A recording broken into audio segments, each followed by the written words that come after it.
হঠাৎ করেই অসুস্থ হয়ে পড়লেন জনপ্রিয় অভিনেতা দেব।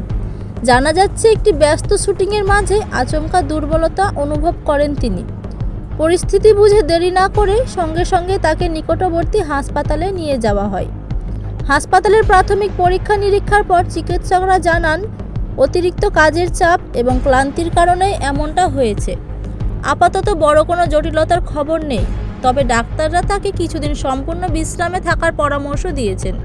এই খবর সামনে আসতে ভক্তদের মধ্যে কিছুটা উদ্বেগ তৈরি হলেও স্বস্তির বিষয়, তার শারীরিক অবস্থা স্থিতিশীল রয়েছে। খুব শীঘ্রই তিনি সুস্থ হয়ে আবার স্বাভাবিক কাজে ফিরবেন বলেই আশা করা হচ্ছে।